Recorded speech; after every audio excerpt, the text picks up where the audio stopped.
नमस्कार दोस्तों, आज के इस वीडियो में हम पढ़ने वाले हैं इंटीग्रेटिंग फैक्टर, जो कि बहुत ही इंपॉर्टेंट टॉपिक है हमारे first order ordinary differential equation के बारे में। इससे पहले हमने ऑलरेडी एग्जैक्ट डिफरेंशियल इक्वेशन पढ़ लिया है। एग्जैक्ट डिफरेंशियल इक्वेशन क्या होता है उसके बारे में भी हमने देखा था। लेकिन अगर कोई ऐसा इक्वेशन हमें गिवन हो जो कि एग्जैक्ट बन ही नहीं सकता है बिना किसी मल्टीप्लीकेशन के, बिना किसी डिवीजन के, देन व्हाट, उसके बाद हम क्या कर सकते हैं? तो उसी के लिए हमारे पास आता है आई एफ, जिसको हम बोलते हैं इंटीग्रेशन फैक्टर।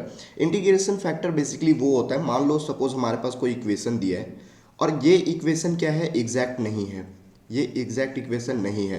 तो इस एग्जैक्ट नहीं वाले इक्वेशन को अगर हमें एग्जैक्ट वाले इक्वेशन में कन्वर्ट करना है तो कुछ ना कुछ मल्टीप्लिकेशन करना पड़ेगा, कुछ ना कुछ डिवीजन करना पड़ेगा, या फिर कुछ इसी तरीके से एड डाउन करना पड़ेगा। और ये जो एड डाउन, मल्टीप्लिकेशन, डिवीजन जो होता है, इसी को बोलते हैं हम इंटीग्रेटिंग फैक्टर, जो कि आई एफ के नाम से जाना जाता है। ठीक है, तो बेसिकली इंटीग्रेटिंग फैक्टर क्या होता है? Equation which are not exact, equation जो हमारे पास गिवन है which are not exact, can be made exact by multiplying them by same function of X and Y. Basically you know कि हमारे पास जो भी इक्वेशन गिवन रहता है वो एक्स और वाई के फॉर्म में रहता है। तो हम जो भी मल्टीप्लिकेशन करेंगे, डिवीजन करेंगे, वो एक्स और वाई के टर्म में ही हमें करना पड़ेगा। और वो जो मल्टीप्लिकेशन करेंगे उसी को हम बोलते हैं इंटीग्रेटिंग फैक्टर। आई होप ये चीज़ आपको समझ में आ गया होगा। अब हमारे पास बहुत सारे इंटीग्रेटिंग फैक्टर है, लगभग 4-5 के अराउंड आपको पढ़ना है, लेकिन इसके अलावा 14-15 इंटीग्रेटिंग फैक्टर होता है जो कि ओडी में पढ़ना होता है। ये चीज़ें हम पढ़ते हैं, आपको उतनी पढ़ने की जरूरत नहीं है। आप बेसिकली 5 से 6 या फिर 4-5 भी पढ़ लेते हो तो उतना इनफ होता है आपके यूनिवर्सिटी एग्जाम के लिए, राइट। तो आज के इस वीडियो में हम 2 इंटीग्रेटिंग फैक्टर को लेके चलेंगे, इससे रिलेटेड कुछ क्वेश्चन भी करेंगे। देन फिर हम अगले वाले वीडियो में तीसरे चौथे को लेके आगे बढ़ेंगे। तो आज का हमारा जो इंटीग्रेटिंग फैक्टर है वो बोल रहा है, पहला वाला, integrating factor can be found by inspection. Inspection कहने का मतलब है कि सीधी सी बात है भैया, हमारे पास जो भी गिवन है या फिर जो भी हमारे पास ये चीज़ बता रहा है उसमें हम क्या करेंगे, थोड़ा सा देखेंगे। थोड़ा सा क्या देखेंगे कि हम उस इक्वेशन को देखेंगे, और उस इक्वेशन को देखने के साथ ही हमें ये चीज़ पता चल जाएगा कि भैया इसमें ये चीज़ कॉमन ले लो, या फिर ये चीज़ डिवाइड कर दो, या फिर ये चीज़ मल्टीप्लिकेशन कर दो, तो वो हमारे पास एग्जैक्ट बन जाएगा। वो मतलब एग्जैक्ट देख के पता चल जाता है। वो जब हम क्वेश्चन प्रैक्टिस करेंगे देन आपको भी वो चीज़ें रियलाइज होने लगेगी, वो चीज़ें पता चलने लगेगी, राइट। तो ये हमारे पास पहला हो जाता है, some time an integrating factor can be found by inspection. सीधी सी बात है, इंस्पेक्टर जो होता है इंस्पेक्टर करते हैं, तो वही चीज़ है कि सब देख के कुछ हम उसमें कलाकारी करके इधर उधर करके उसको हम इंटीग्रेटिंग फैक्टर में बना सकते हो। दूसरा बोल रहा है, if equation M D X plus N D Y is equal to zero has the form, अगर इस फॉर्म में हो, जो भी बोल रहा है इस फॉर्म में अगर दिया हुआ हो, F one X Y into Y D X plus F two X Y into X D Y is equal to zero, और M X minus N Y zero के बराबर नहीं हो, देन इंटीग्रेटिंग फैक्टर क्या होता है, one by M X minus N Y. ये हमारे पास क्या हो जाता है, इंटीग्रेटिंग फैक्टर हो जाता है। ठीक है, दोनों समझ में आ गया। चलो, तो एक हम क्वेश्चन करते हैं और इस क्वेश्चन के हिसाब से हम देखते हैं कि इसमें क्या हम इंटीग्रेटिंग फैक्टर लगा सकते हैं। तो सॉल्व करते हैं। आप भी अपना कॉपी पेन निकाल के, केवल यहाँ पे मूवी नहीं देखना है, कॉपी पेन निकालो एंड सॉल्व करने स्टार्ट करो। क्या बोल रहे हैं, Y 2xy plus exponential X D X is equal to exponential X D Y. अब जब हम इंटीग्रेटिंग फैक्टर वाला टॉपिक पढ़ते हैं ना, तो थोड़ा सा आपको आगे चलते हुए ना, आपको थोड़ा सा पीछे से आगे आना पड़ता है। सर क्या पका रहे हो यार, क्या बोल रहे हो, पीछे से आगे हम कैसे आ सकते हैं? रिवर्स इंजीनियरिंग आपको अपनाना पड़ेगा। बेसिकली बोलने का मेरा मतलब ये था कि जो चीज़ें हम आगे चलते हैं, आगे इस तरीके से चलते हैं, हमें कहीं कहीं पे आगे से पीछे आना पड़ेगा। मतलब हम इंटीग्रेशन करने के बाद वो चीज़ जो लाते हैं उसको हमें पहले इंटीग्रेशन से पहले पता कर लेना पड़ेगा कि क्या चीज़ आएगा। जो चीज़ें हम डिफ्रेंसिएशन के बाद लाते हैं उसको हमें डिफ्रेंसिएशन से पहले ही उसको उस फॉर्म में ला लेना है। इसको बोलते हैं रिवर्स इंजीनियरिंग अपनाना, जिसको मेरे भाषा में उसको पीछे से आगे आना बोलते हैं, राइट। तो अगर हमें पीछे से आगे आना है तो वो चीज़ें हमें प्रैक्टिस के बाद ही आएगा। जितना हम प्रैक्टिस करेंगे उसके बाद ही हम वो चीज़ समझ पाएंगे कि किस तरीके से उसको पीछे से आगे आना है। तो यहाँ पे आप देख सकते हो कि अगर हम बात करते हैं तो y, अगर हम इसका मल्टीप्लाई करेंगे y और E to the power X exponential X, और यहाँ पे एक्सपोनेंशियल एक्स डी वाई है, इन दोनों को एक साइड हम कर सकते हैं। तो चलो कर देते हैं, y exponential X minus exponential X D Y, ठीक है, यहाँ पे dx इसके अलावा ये जो हमारे पास हो जाएगा 2xy², ये अलग हो जाएगा dx के साथ, प्लस इज इक्वल टू 0। ठीक है, अब थोड़ा सा अगर हम यहाँ पे देखें तो 2xy² dx वाला जो पार्ट है उसमें y² एक्स्ट्रा लग रहा है, क्योंकि dx के टर्म में है, y² एक्स्ट्रा लग रहा है। तो हम क्या करेंगे, y² से सबको डिवाइड कर देंगे। तो थोड़ा सा लिख भी लेते हैं ताकि आपको बाद में पता चले। In this equation term 2xy² dx should not involve y². This means that 1/y² में भी, इसी को हम क्या बोल देंगे, integrating factor, multiplying by 1/y²। We have multiply करने के बाद क्या हो जाएगा हमारे पास, y exponential x dx minus exponential x dy divided by y² plus 2xy² divided by y² dx is equal to 0। ये चीज़ें आ गई। अब यहाँ पे थोड़ा सा हमें ये देखना पड़ेगा कि ये जो टर्म है हमारे पास, कौन सा टर्म सर? सर ये वाला जो टर्म है इसको हमें थोड़ा सा इधर समझना पड़ेगा। चलो समझते हैं। अगर मान लो ये ऐसा कुछ दिख रहा है क्या कि इसको हम डिफ्रेंशिएट करते हैं तो ऐसा टर्म आता है। सर अगर हमारे पास d/dy अगर हो, d/dy हो, या फिर d/dx ही मान लो, या फिर कुछ नहीं d मान लो, एक्सपोनेंशियल x/y अगर रहता, एक्सपोनेंशियल x/y, सर ऐसा क्यों समझे?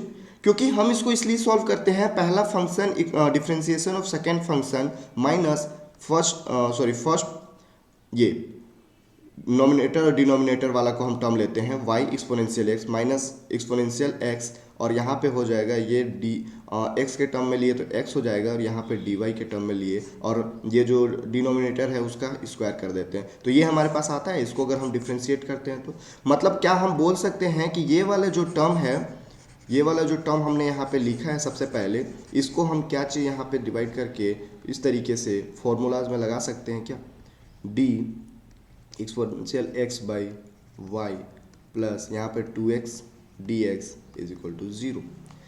सर मुझे समझ में नहीं आया किस तरीके से करना है। सर मुझे यहाँ से यहाँ कैसे गए ये समझ में नहीं आया, लेकिन यहाँ से यहाँ कैसे गए ये चीज़ समझ में आया। तो चलो एक बार फिर से मैं आपको बता देता हूँ कि किस तरीके से इसको हम किए हैं। अगर यहाँ पे हम देखें किस तरीके से किए हैं तो d exponential x by Y हमने किया। अब इसको डिफ्रेंशिएट करो तो क्या हो जाएगा, y d exponential x minus exponential x dy divided by y²। यहाँ पे हम क्या कर सकते हैं, y exponential of x dx minus exponential of x dy divided by y²। Sir यही वाला तो हम वहाँ पे देख रहे थे और ये वाला तो लिख दिए थे, मतलब यहाँ से हमने यहाँ पे ला दिया, डायरेक्टली हमने यहाँ से क्या कर दिया, इस तरीके से हमने ला दिया। तो ये चीज़ें हम कर सकते हैं। अब इंटीग्रेट करो, इंटीग्रेट करने के बाद क्या हो जाएगा हमारे पास, इसको इंटीग्रेट करेंगे तो इंटीग्रेशन और डिफ्रेंशिएशन कैंसिल हो जाएगा, e⁻x/y ही रह जाएगा, एंड यहाँ पे हमारे पास क्या हो जाएगा, x² आ जाएगा इज इक्वल टू c। तो यही हमारे पास क्या है, which is required solution. Sir तो वो जो हम फॉर्मूला लास्ट क्लास में किए थे वो फॉर्मूला हमने यूज़ क्यों नहीं किया? तो वो फॉर्मूला हमने यूज़ इसलिए नहीं किया क्योंकि हमें यहाँ पे यूज़ करने की ज़रूरत ही नहीं पड़ी। इंटीग्रेटिंग फैक्टर के आने के बाद वो चीज़ें जो हम वहाँ पे और सॉल्यूशन का जो हमारे पास फॉर्मूला होता था उसको यूज़ करके हम सॉल्यूशन लाते थे, वो चीज़ें यहाँ पे हमें यूज़ ही नहीं हुई। हमने डायरेक्टली उस टर्म को रिवर्स इंजीनियरिंग अप्लाई किया एंड डायरेक्टली उसको इंटीग्रेट करके क्या कर दिया, तो सॉल्यूशन ला दिया। राइट, आई होप ये क्वेश्चन आपको समझ में आया होगा। थोड़ा सा ट्रिकी है, जब आप क्वेश्चन प्रैक्टिस करने लगते हो तो वो चीज़ें आपको समझ में आना स्टार्ट हो जाता है। चलिए एक और क्वेश्चन की ओर चलते हैं, इस क्वेश्चन को भी सॉल्व करते हैं। क्या बोल रहे हैं, y dx minus X D Y, y dx minus X D Y plus 1 plus x² dx plus x² sine Y dy is equal to 0। Sir यहाँ पे जो ट्रिग्नोमेट्रिक फंक्शन है वो केवल साइन वाई के टर्म में है, लेकिन यहाँ देखो ना x² एक्स्ट्रा दिख रहा है, तो क्या x² इंटीग्रेटिंग फैक्टर हो सकता है क्या? बिल्कुल हो सकता है, सोच सकते हैं हम ऐसे। तो यही चीज़ें तो आपको सोचनी है। जैसे ही आप सॉल्यूशन स्टार्ट करते हो ना, पहले क्वेश्चन को ध्यान से देखो। जो टर्म यहाँ पे मैंने दो चीज़ें बताई थी कि ये पहला वाला है या फिर दूसरा वाला, दोनों को ध्यान से देखो, ये चीज़ें आपको याद होनी चाहिए। उसके बाद देखो कि इसमें क्या एक्स्ट्रा हमारे पास है, और उस एक्स्ट्रा चीज़ को हटाने के लिए हम क्या चीज़ से मल्टीप्लाई कर सकते हैं, देन वही हमारा तो इंटीग्रेटिंग फैक्टर होता है। सर इतना ईजी था क्या, मैं फालतू ही डर रहा था? जी हाँ, बिल्कुल इजी है। और अगर हम इसकी बात करते हैं तो यहाँ पे साइन वाले टर्म को हम सिंगल छोड़ देंगे और 1/x² को हम क्या कर देंगे, इंटीग्रेटिंग फैक्टर मान के चलेंगे। तो यहाँ पे आप देख लो, there is no other trigonometric term expect sin y. These four given equation is divided by x². We have, मतलब हम बोल सकते हैं कि हमारा जो इंटीग्रेटिंग फैक्टर है वो क्या है, 1/x²। 1/x² से मल्टीप्लाई करेंगे तो हमारे पास जो ये इक्वेशन आ जाएगा वो आ जाएगा, देख सकते हो आप, +1 + x² डिवाइडेड बाई x², ये हो जाएगा dx plus x² sin y divided by x² dy = 0। जब आप प्रैक्टिस करोगे ना तो ये सारा चीज़ें आपको देखने, एक बार क्वेश्चन देखोगे देन तुरंत पता चल जाएगा कि इसमें इंटीग्रेटिंग फैक्टर क्या करना चाहिए। अब देखो फिर से हमारे पास वही टर्म आ गया। कौन सा टर्म सर? सर वही टर्म आ गया सर, देख लो ये सर, रिवर्स इंजीनियरिंग अपनाना पड़ेगा सर।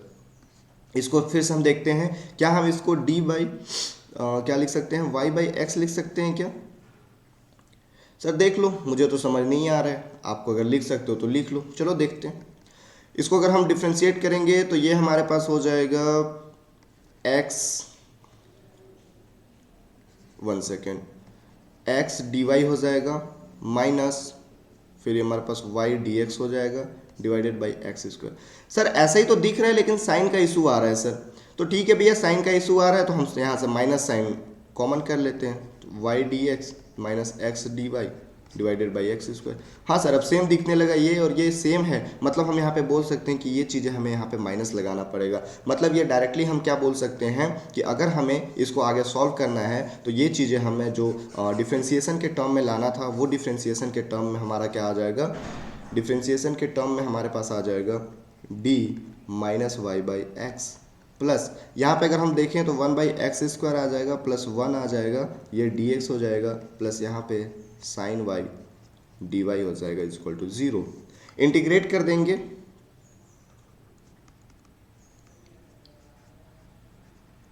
इंटीग्रेट करने के बाद क्या हमारे पास आ जाएगा, ये सीधी सी बात है, -y/x आ जाएगा सर, सही बात है। 1/x² का क्या होता है, x को -2 ले सकते हैं, इंटीग्रेशन करेंगे तो क्या हो जाएगा, x2 -2 + 1 डिवाइडेड बाई -2 + 1, मतलब -1/x ले सकते हैं। ठीक है, बिल्कुल ले सकते हैं। तो ये हो जाएगा -1/x plus x plus sign का क्या होता है, माइनस कोस होता है, तो ये हो जाएगा -cos y = c।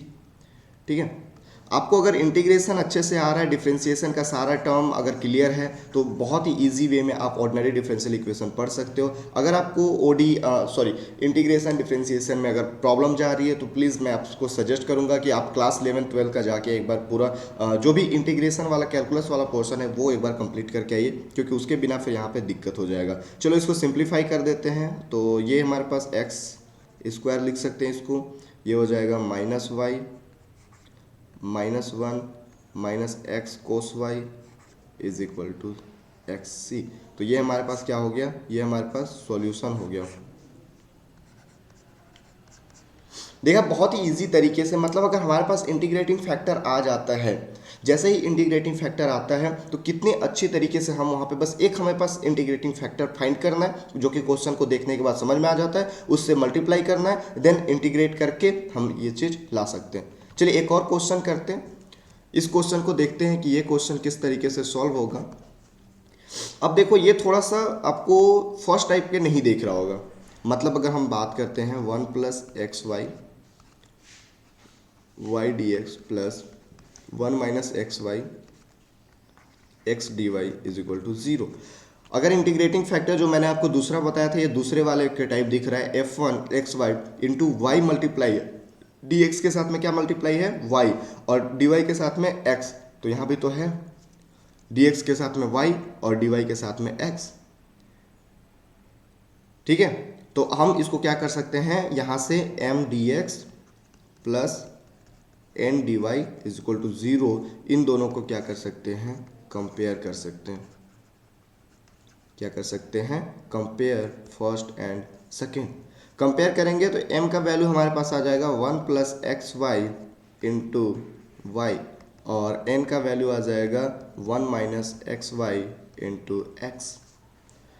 m का वैल्यू अगर हम del M by del Y कर दें तो क्या हो जाएगा, इसको मल्टीप्लाई कर देते हैं, पहले मल्टीप्लाई करके इजी वे में लिख लेते हैं, उसके बाद फिर हम करेंगे।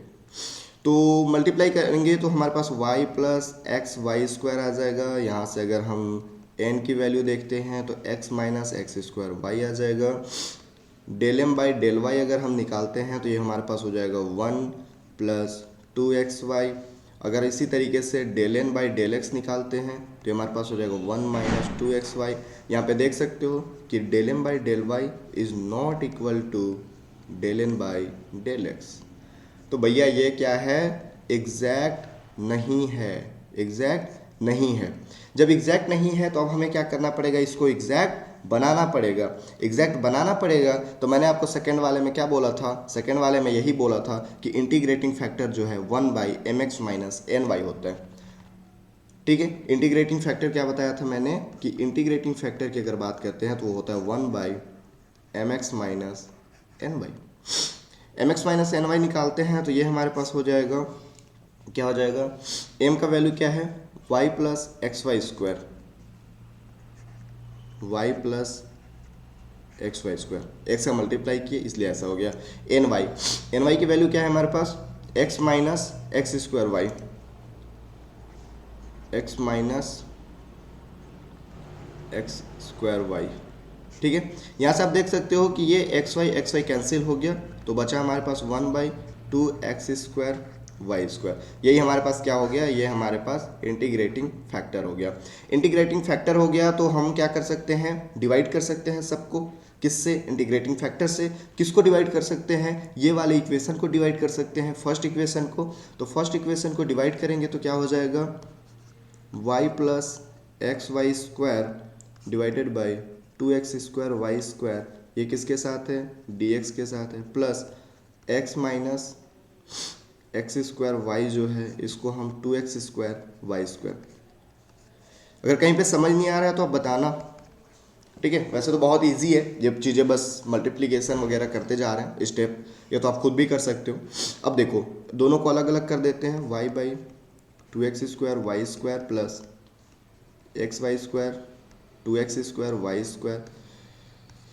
सर मुझे तो लगा था कि इंजीनियरिंग मैथमेटिक्स में y2 बहुत हार्ड है, लेकिन सर अब लग रहा है I can do it sir.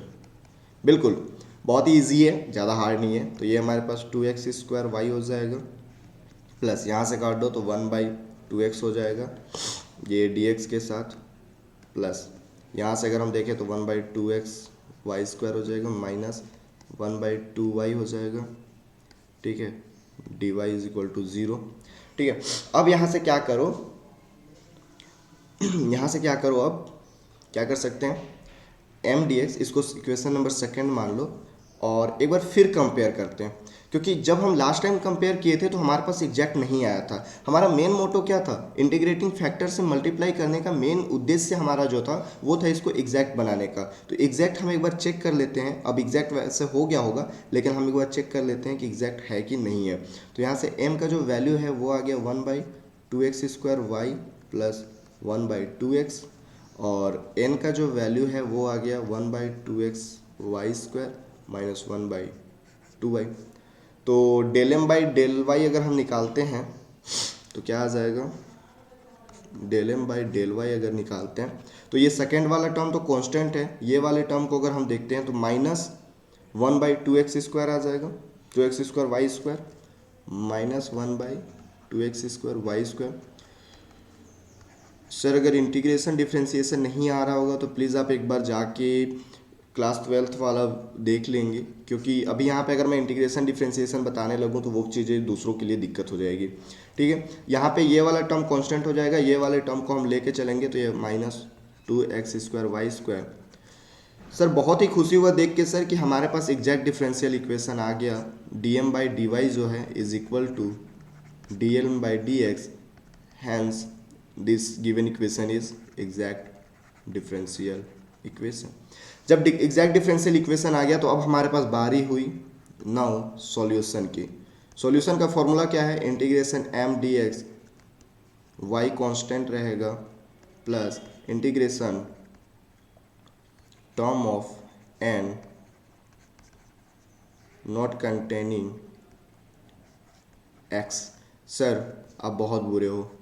क्यों भाई, क्यों बुरा हूँ? सर आपने बोला था कि ये चीज़ें हम यूज़ नहीं करेंगे, जब भी हम इंटीग्रेटिंग फैक्टर निकालेंगे तो ये चीज़ें यूज़ नहीं करेंगे। सर आपने फिर भी यूज़ कर दिया, आप बुरे हो सर। तो भाई यूज़ नहीं करेंगे तब यूज़ नहीं करेंगे जब हम एग्जैक्ट डिफरेंशियल इक्वेशन में m और n की वैल्यू को इस तरीके से कंपेयर करके नहीं लिखेंगे।